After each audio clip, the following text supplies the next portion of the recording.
It's been a crazy day and some change in the world of Nintendo. Before we get to the nitty gritty, let me just say outright, I think the Direct was superb. We'll talk about pricing, we'll get to all that crazy stuff later, but I just want to talk about the actual announcements themselves. I think we have a very diverse selection of games for the Switch 2 so far. Bravely Default getting a remaster was awesome to see. That was an awesome RPG back on the 3DS days. I had put about 10 hours into the demo, never got the full game, but I loved every second of the demo back when I played it, so really nice touch. Mario Kart World. Oh my goodness, this game looks incredibly fun. We got 1,000 different characters. We got the Moo Moo Meadows cow, which, if you saw my reaction video, is probably one of my favorite announcements for Mario Kart World so far. We got like skeleton fish, we got sidesteppers, we got the coin coffer thing from Mario Odyssey. Like, they're just cramming this game filled with like fun characters. The open worldness of the game is really cool because now you can traverse wherever you are on the map. You can drive now, which is a first for the Mario Kart series. Not only that, you could drive from each lap to the next course. I think that was really something to behold. Yeah, Mario Kart World looks awesome. There was a lot of third party in this presentation, which I understand why Nintendo went so heavy with the third party representation. They definitely want to hammer home, like, first of all, this thing is a powerful device. I mean, from what we've seen so far, the Switch 2 is capable of handling games like Final Fantasy VII, Intergrade, FromSoft, we got Elden Ring. FromSoft is not really known for like their crazy high fidelity games. To see Elden Ring show up on Nintendo hardware was really cool. And in addition to that, we got what looks like a Bloodborne successor. It looks like Bloodborne 2 without saying it's Bloodborne. PlayStation, I believe, still has the rights for that. And that is a whole other can of worms that I'm not going to get into because literally everybody and their grandma has talked about Bloodborne to death at this point. Yeah, I don't know. The Duskbloods look really cool. I'm not like the craziest From Software guy, but I definitely have a deep appreciation for it. I like the steampunk world and stuff like that, and that one weird guy that was like careening towards the camera and just like jetted off or whatever. You know, the Duskbloods looks really cool, and I think having that as an exclusive to the Switch 2 is an incredible get on Nintendo's part. So that's the Duskbloods. The GameCube has finally been set free on a modern Nintendo platform. The GameCube officially makes its way to the Switch 2 exclusively, so you cannot get that on Switch 1's NSO.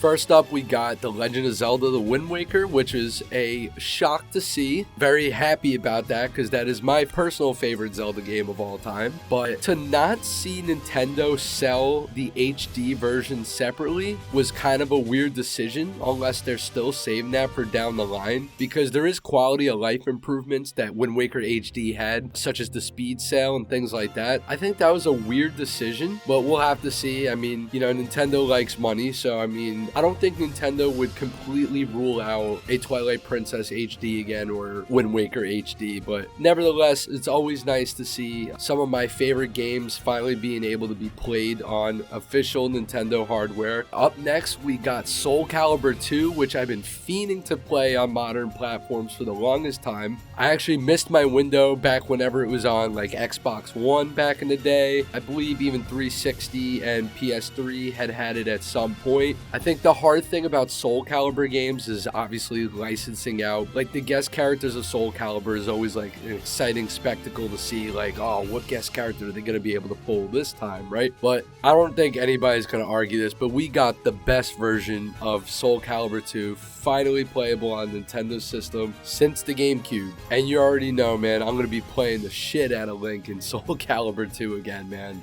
That game is incredible. And for some of you out there who have not played Soul Calibur 2, look forward to that because that game is genuinely still a blast to play today and just a treat for NSO owners to have. As I was just talking about in my last video about like F-Zero being thrown a bone, again, it's not a new game, but we finally have the F-Zero game.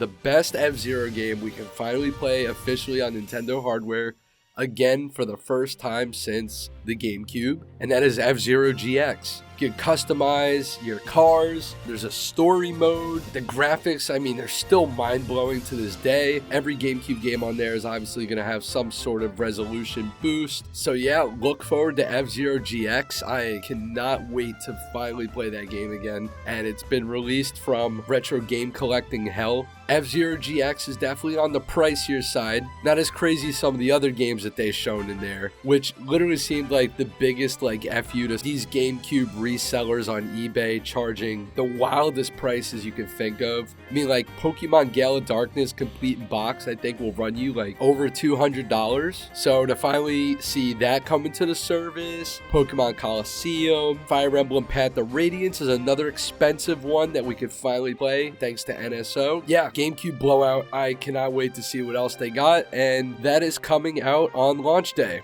Over 20 years later, we finally got a new Kirby Air Ride game. Another game that I was literally talking with friends about, you know, for years, where we're like, man, it would be nice to see either a full-on remake of Kirby Air Ride, maybe to gauge interest, but nah, man, interest is there. If you see some of the New York store reactions to Kirby Air Ride, man, it's crazy. People have not forgotten about that game, and what's even crazier is not only did we get a sequel to Kirby Air Ride, guess who's directing the game? That is right. Currently, Masahiro Sakurai is not directing a new Smash Bros. Game that we know of yet, but he's in fact returning to the Kirby franchise for the first time since Kirby Air Ride as director of Kirby Air Riders. That game is gonna blow minds, man. It's an incredible time for kart racing games or just crazy racing games in general. I'm eagerly awaiting to see the release date of that, and we'll surely be picking that game up day one. Alright.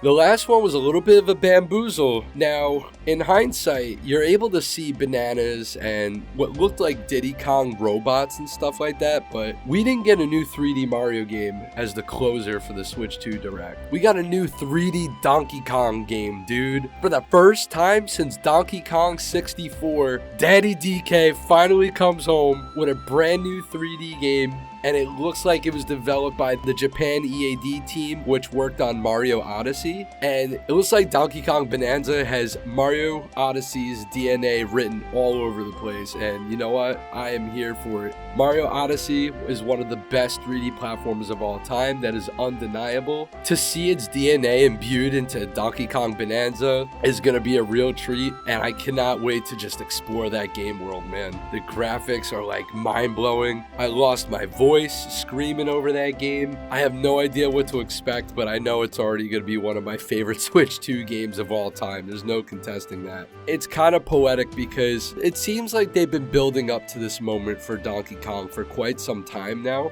We had that heavy emphasis on Donkey Kong in the Mario movie. Donkey Kong has his own attraction now at the Nintendo theme park. We just got Donkey Kong Country Returns HD come out of nowhere. It looked like everything was lining up for DK to finally get a brand new adventure. I'm gonna love every damn second of that game, dude.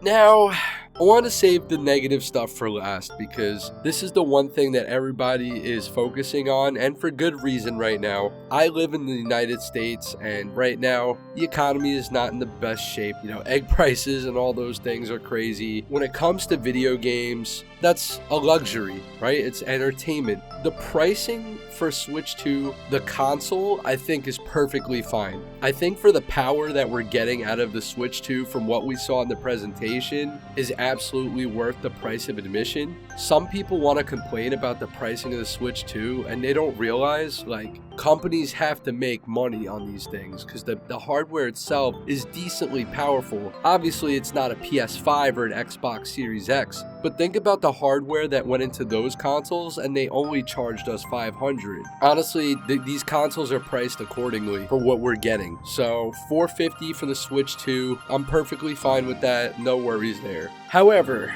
we look at a game like Mario Kart World, and it is a grand looking game so far. It looks like it has a lot of bells and whistles, the free roam aspect of it, the large roster. It has a lot going for it right now. The $80 price tag.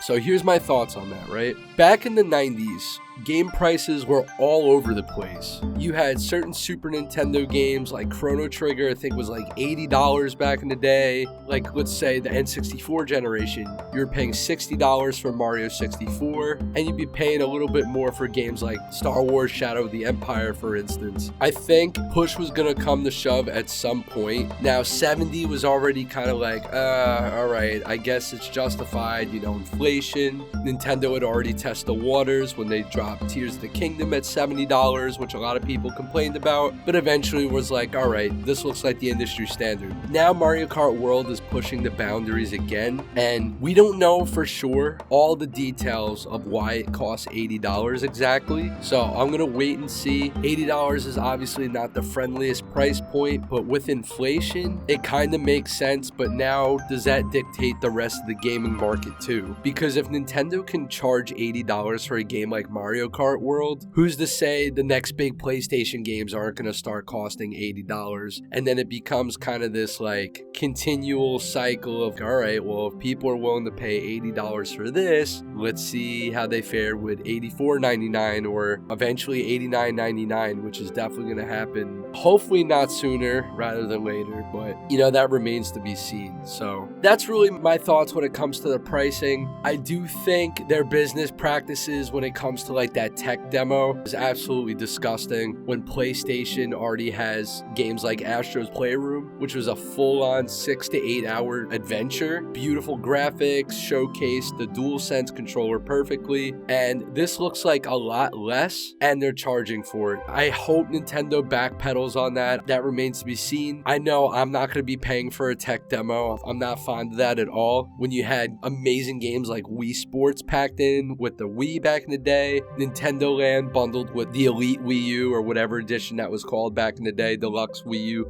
Nintendo catching a lot of heat right now, understandably so. It is tough times we're in. We'll see what happens though. You know, I'm gonna be cautiously optimistic about Nintendo maybe reversing course on some of these things, because the pricing is all over the place. When you're paying $70 for Breath of the Wild Nintendo Switch 2 edition, and then you're paying $80 for Tears of the Kingdom Nintendo Switch 2 edition, the pricing's all over the place. So that's just my 2 cents on the Nintendo Switch 2 presentation. I think overall is a pretty strong outing. I do wish we could have seen maybe just like 1 or 2 more first party things, because they did focus so much on the third party, but it's understandable. So I give it a pass. You know, they want to showcase that new hardware and show that they got other developers on board, which is a win-win for everybody. So anyways, guys, that's going to do it for me on my thoughts about the presentation. Comment below. I'm interested in hearing what you guys got to say about it, because this looks like it's been the most divisive time for any new console of Nintendo's, at least. Sound off below, and catch you in the next one.